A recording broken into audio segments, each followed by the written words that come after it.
Hello, welcome back to our Lute tutorial video, and today we are going to talk about how to improvise on early music.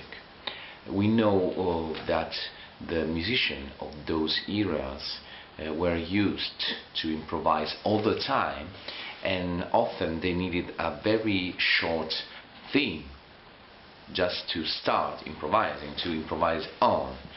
And those themes were very often popular tunes. We know we have today very long pieces that consist of variations on a small popular theme. Variation that we often read described as divisions in English music literature, or diminuzioni, diminutio in Italian and Latin, or glossas in Vihuela Spanish Renaissance music. For example, you've seen that the tune I've been playing, that is called Mr. Dolan Midnight, and it's attributed to John Dolan, even if we are not 100% sure that it was composed by him. This tune consists in two sections, the A section and the B section. The A section is the one that begins and it's short as you listen to it, as it is.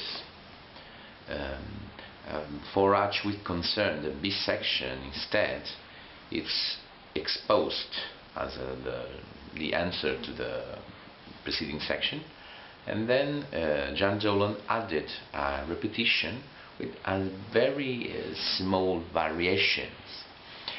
In the whole piece, as you've seen, lasts literally a handful of seconds, and it was very unlikely for John Dolan just to sit and play for 20 seconds, just as it was very unlikely for listeners, who very often were very important people, like the Queen of the Earl of Essex, to sit and listen for Dolan playing 30 seconds of music.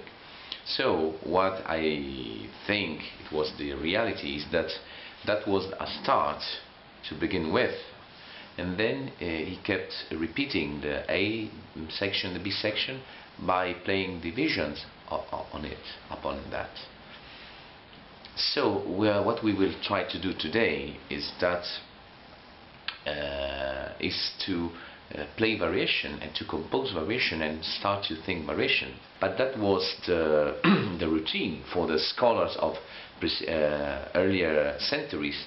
Every musician of that period began to write down variation. It was encouraged, teacher encouraged their young pupils and students to write variation on a given theme, that often was a piece of Gregorian melody, or a popular melody, or a preceding composition, just as Johann Sebastian Bach did, for example, or also Mozart.